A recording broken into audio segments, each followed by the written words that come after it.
नमस्कार, मैं सौरभ शर्मा और तस्वीरें देख सकते हैं करनाल के नीलकंठ ढाबा की, जहां पर आपको बता दें कि देश के पूर्व प्रधानमंत्री भारत रत्न की पुण्यतिथि है और उस पर देख सकते हैं कि पुष्प अर्पित करते हुए नजर आ रहे हैं तमाम कांग्रेसी जो नेता हैं। वो देख सकते हैं इस वक्त पहुंचे हुए हैं और देख सकते हैं नीलकंठ स्टार ढाबा के जो मालिक हैं भूपिंदर लाठर, उनके अपने तमाम साथियों के साथ देख सकते हैं एक महत्वपूर्ण विषय पर एक प्रेस वार्ता भी जो आज करते नजर आ रहे हैं। उससे पहले पूर्व प्रधानमंत्री राजीव गांधी जी की फोटो पर देख सकते हैं पुष्प अर्पित। राजीव गांधी अमर रहे, जब तक सूरज चांद रहेगा, जब तक सूरज चांद रहेगा। तो फिलहाल तस्वीरें देख सकते हैं। आपको बता दें कि आने वाली 23 तारीख को रणदीप सिंह सुरजेवाला जो है वो करनाल पहुंच रहे हैं कार्यक्रम को लेकर गगसीना में, तो उसको लेकर एक जानकारी देख सकते हैं। प्रेस वार्ता भूपिंदर लाठर करते हुए नजर आ रहे हैं।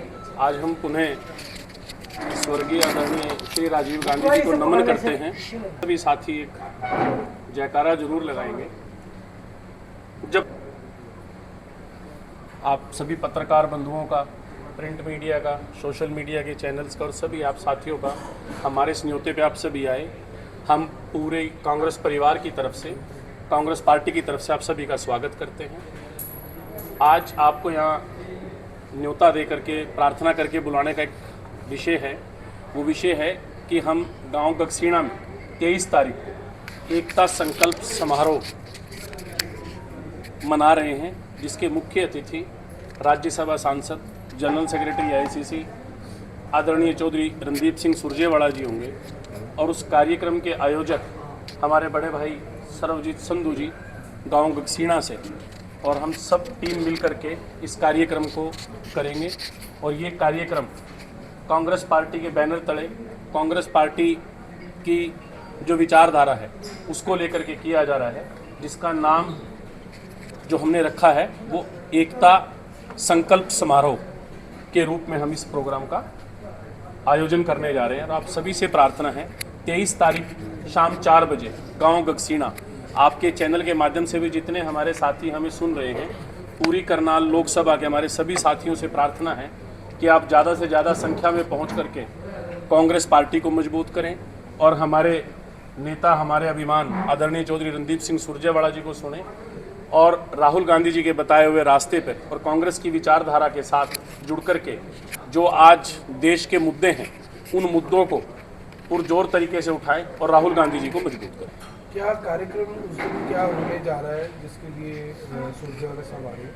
देखिए, चुनाव के बाद कांग्रेस पार्टी एक सकारात्मक विपक्ष की भूमिका निभाते हुए हर ब्लॉक और जिला स्तर पर, हर गांव-गांव जाके, हर शहर जाकर के लोगों में उनकी आवाज़ को उठा रही हैं, ताकि एक आम जन की आवाज़, कांग्रेस पार्टी की आवाज़ बने और एक सकारात्मक विपक्ष की भूमिका निभाते हुए देश में बढ़ती महंगाई, ढलती अर्थव्यवस्था और जो क्राइम का जो रेशो खास तौर पे हमारे प्रदेश में बढ़ता जा रहा है, उसके विषय में हम आवाज़ उठा रहे हैं और आम जन से प्रार्थना कर रहे हैं कि आओ हम सब मिल करके एक ऐसी आवाज़ उठाएं जिससे एक मजबूत राष्ट्र का निर्माण हो, जिसमें किसी किस्म के विभाजनकारी सोच का या दमनकारी सोच का कोई स्थान ना हो।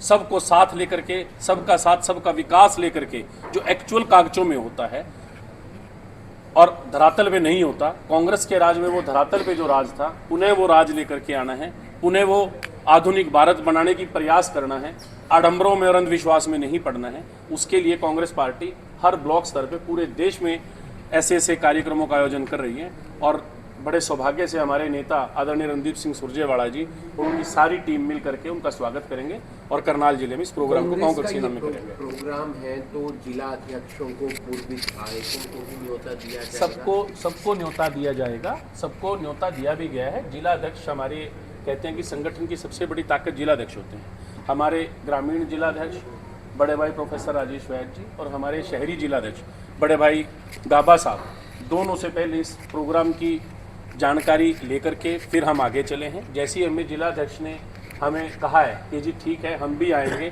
सब आएंगे। आज क्योंकि राजीव जी की पुण्यतिथि है तो सब जगह राजीव जी को याद किया जा रहा है। वो हो सकता भी वो आपके बीच में पहुंच जाए दोनों जिला अध्यक्ष, तो सबके सब आएंगे। पूरी कांग्रेस एकजुट होकर के ये काम। लाठर जी, सर पेट्रोल पर राशनिंग शुरू हो गई है, पेट्रोल पर कई जगह घोषित तौर पर राशनिंग शुरू हो गई, क्या मानते हैं इसको कोई संकट सरकार ने तो घोषित नहीं किया, लेकिन राशनिंग फिर भी शुरू हो गई। बैंकों में भी कैश की कहीं ना कहीं दिक्कत आने लगी है। सर हम करनाल सिटी, वो कहते हैं सबसे मॉडर्न सिटी है। आपने जो बैंक की कैश की कही है, जो सबसे अच्छे बैंक मैं किस किस के नाम लूँ, आज किसी बैंक में जाके कोई भी व्यापारी, कोई कर्मचारी जाके पूछ लो मुझे 2 लाख रुपए चाहिए, तो हो सकता है आपको 2 लाख रुपए के लिए भी शाम का समय दिया जाए। देश की हालात बड़ी पतली है और राहुल गांधी जी तो बार बार बोल रहे हैं कि देश में एक आर्थिक संकट आने वाला है, देश में एक आर्थिक तूफान आने वाला है। और खुद मोदी जी भी विदेश में जाकर के खुद कह रहे हैं, हमारे देश के प्रधानमंत्री है, कि देश में गरीबी और बढ़ सकती है। आप सोचिए, जो डॉलर का प्राइस था 56 रुपये, आज 97 रुपये हो गया, और मुझे लगता है सैकड़ा मारेगा।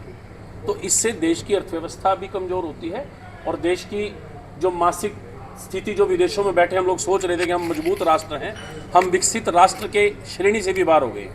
मीडिया के मामले में तो 197वें नंबर पे देश था ही, अब कहीं विकसित देशों की श्रेणी से भी बाहर हो गए।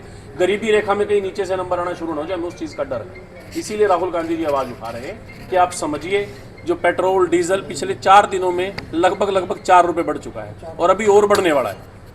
तो जब प्रॉफिट था तो सरकार ने लिया, अब जब हल्की सी समस्या आई तो पब्लिक के ऊपर थोप दिया। यही फर्क है विचारधारा। क्या लग रहा है आपको आगे चलकर क्या स्थिति रहने वाली? क्योंकि चुनावों से पहले तो बयान इस तरह के आ रहे थे कि कोई दिक्कत नहीं है, सोशल मीडिया पे अफवाहें ना फैलाएं, वो सारी चीजें सच साबित हो रही है। देखिए, सोशल मीडिया से ही आज भारतीय जनता पार्टी सरकार में, आप लोगों में सच में बहुत ताकत है। जो बड़े बड़े घराने हैं, जो मीडिया हाउसेज हैं, वो तो गोदी मीडिया बनकर के बैठ गए हैं। मैं तो आप लोगों को सबको, हम अपनी पूरी टीम की तरफ से धन्यवाद करते हैं कि आप कम से कम आम जन की आवाज़ को उठा रहे हैं। इस सोशल मीडिया की वजह से भारतीय जनता पार्टी झूठ और जुमलों की सरकार इस प्रदेश और देश में आई थी। आज वही कारण है कि आज देश कहाँ चला गया। तो इसके लिए अब तो आप ही लोगों का एक सहारा है कि आप लोगों की आवाज़ बनो, आम जन की आवाज़ बनो। और देश में बढ़ती महंगाई और ढलती अर्थव्यवस्था, इसके खिलाफ अगर यूथ एकजुट हो गया तो शायद हम मिलकर के एक मजबूत राष्ट्र बना सकते हैं। राहुल गांधी जी ने एक प्रधानमंत्री के लिए आपको लगता है कि इस तरह कहना कि गद्दार है वो, पूरे वर्ल्ड में क्या मैसेज आ रहा है हमारा? देखिए, मैंने ये बयान नहीं सुना, हो सकता है कि शब्दों का चयन हो, परंतु निश्चित तौर पे ये तो है, मैं गद्दार तो नहीं कहूँगा, परंतु 100% कंप्रोमाइज़ तो है। यानी आप राहुल गांधी की जो स्टेटमेंट है उससे इत्तेफाक नहीं रखते? राहुल गांधी जी की स्टेटमेंट के, हर स्टेटमेंट के हम साथ खड़े हैं। अगर उन्होंने उनको गद्दार कहा है तो उसका कारण ये है कि देश हमारा बाहर के देशों में बिक रहा है। आज हम अपने देश के लिए ईंधन खरीदने के लिए अमेरिका से परमिशन मांगते हैं कि आपने अभी युवाओं की बात की, अभी कुछ दिन पहले पार्टी बनी है कॉकरोच जनता पार्टी, तो उसको लेकर क्या कुछ कहेंगे?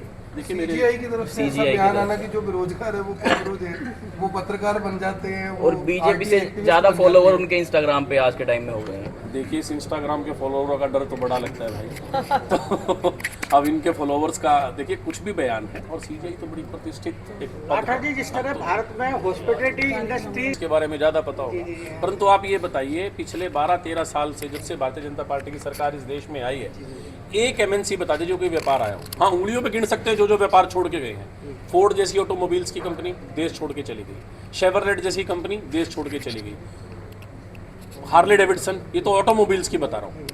अडानी जी खत्म कर दिया, क्या कॉम्बिनेशन भाई, है? वो जो राहुल गांधी जी बोल रहे थे वो इसीलिए तो बोल रहे हैं कि हमारा देश तो गरीबी की ओर जा रहा है और हमारे देश का पैसा विदेशों में जा रहा है। तो ये कहीं काला धन तो इन्वेस्ट नहीं हो रहा बात।